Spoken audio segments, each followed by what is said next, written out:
Hello and welcome to the first edition of End Zone Now. The Marriage Amendment Bill has passed, but judging by the front page of today's New Zealand Herald, the controversy for the Church lingers on. So where does the Church in New Zealand go from here? My guest today is ethicist Dr. Craig Heilmann, formerly from Focus on the Family and now pastor at the Upper Room in Auckland.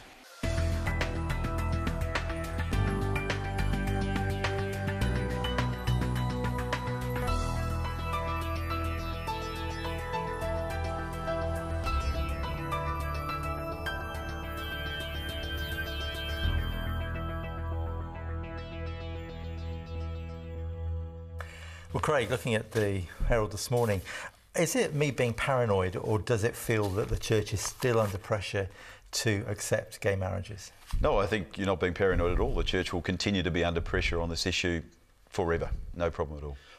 What did you think of the way the media covered the whole debate?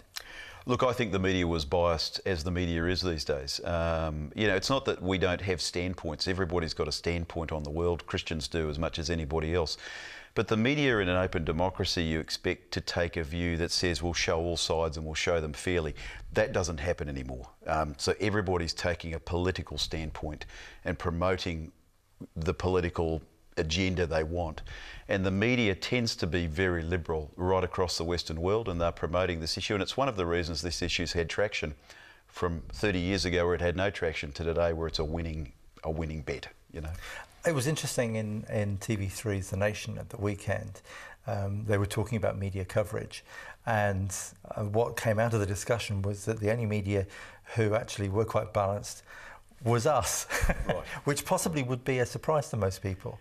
Yeah, I think Christians have wanted to understand the issues and the arguments, and it doesn't surprise me greatly that Christians would want to be balanced. I mean, we've been attacked all the way down the pipe as being the haters and the damners of others and all the rest of it. And I think that Christians have had to look at themselves in that process and want to understand other people and their views on the world. I mean, I think that's one of the issues, though, isn't it? Is that now a lot of people outside the Church look at the Church and say, well, it's an organisation that's full of homophobes, bigots, hate-filled people. I mean, I've had friends, non-Christian friends, say to me, oh, well, you won't be interested in any of this because you're a bigot. Well, right. I would hope I'm lots of things, but I hope I'm not a bigot.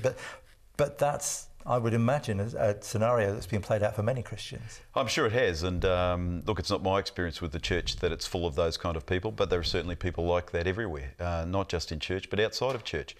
And there are extreme views everywhere, not just in church, but outside of church. And, you know, Christians often feel like they're the butt of hatred as well, and unfair condemnation, and we have to live with that, you know.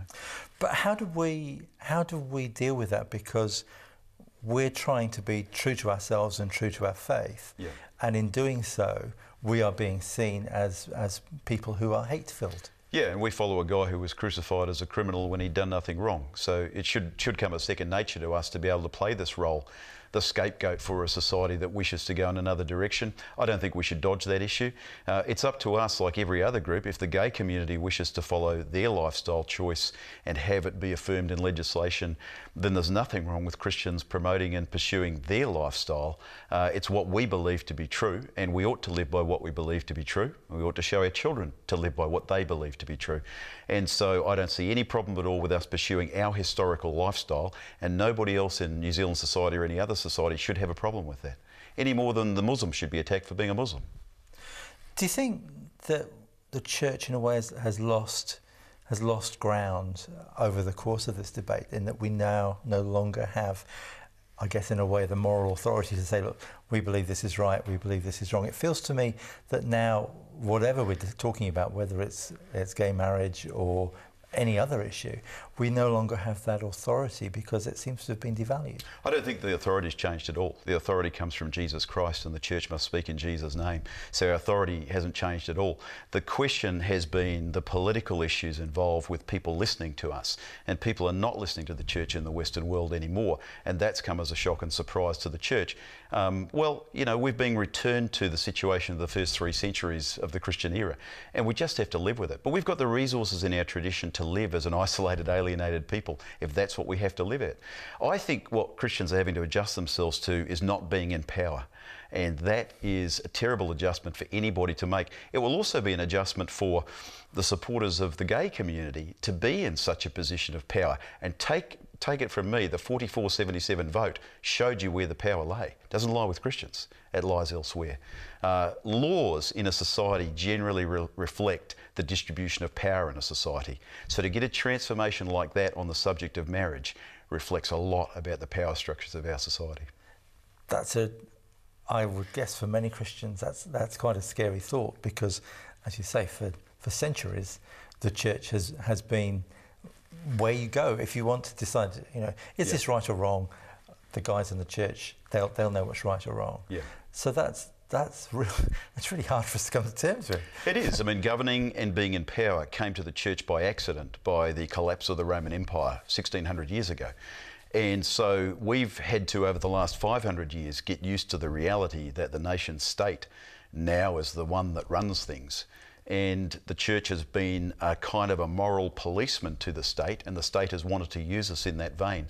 And we're now having to adjust ourselves to the reality the state doesn't want to operate that way any longer, and we're on the outer. You know what? Tough. So be it. Let's accept that. I think with it comes an amazing opportunity. Our being freed from being the moral policeman of the state allows us to speak in very different ways that are also very compelling and very powerful. So does that change the way that we have relationships with our non-Christian friends and with society in general? I would guess that means that we're in a different position altogether. Yeah, we are. The world has changed, and it's changed on our watch, and we have to live with that change and adjust ourselves to that change. But it's also very exciting. There was no more exciting place than the church in the first 3 centuries at the end of a Roman sword and spear. It was a tremendous place to be in terms of what God was doing in people's lives. So from my perspective, that's where we're at again today. It's actually quite exciting and liberating. We can speak out against the state in ways that we couldn't do over the last 5 centuries in some ways, because we were always having to support everything. We don't have to support everything anymore. There's nothing wrong with us affirming our historical lifestyle as we see it as Christians, and we ought to be willing to do that. That's what Jesus called us to. That's witness. I think one of the issues that will worry some people is that it has split, that there have been divisions within the church, that there are Christians who are for gay marriage and Christians who are against it. Sure. And it seems to be an issue that people feel so strongly about.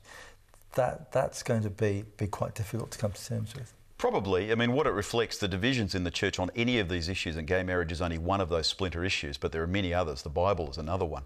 Reflects the fact that liberal culture is essentially a kind of Christian culture in itself. So what we're dealing with is an enemy that's also half of us. And that culture is also in the church present. And so the internal battles in the church between liberalism and conservatism are just a reflection of wider issues in our community in many ways. So the liberals in the church are just reflecting society's views in many ways, and the church, conservative church, if you will, is trying to struggle its way out from under that. I think we've just got to stick to our guns. If we have been a community that married heterosexual couples, male and female, and we believe that's what Scripture says, then we continue on our merry way and we let the chips fall where they may. If we're taken to task, or we're taken to the Human Rights Tribunal, or we're taken to court one day, or we're stuck in jail one day as a consequence, suck it up, live with it. That's reality. We serve an incredible God. There's nothing to be afraid of. If we have feared God, man is not to be feared. One of the things I think that is going to be quite hard for us is we're used to people taking us seriously, and suddenly it feels that we're not going to be taken seriously anymore. And that's actually hurtful as well. Possibly, and maybe what it reflects is that we shouldn't take ourselves so seriously. Maybe that's what this is about.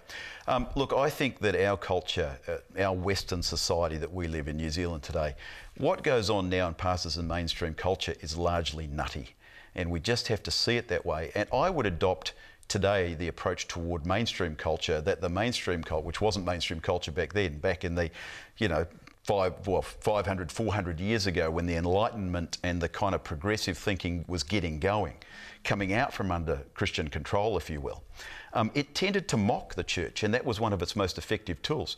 I think the same happens today. The Christians should look at what's going on around them and laugh at it half the time, because it's actually crazy. It really is nutty what passes for issues of importance in our culture.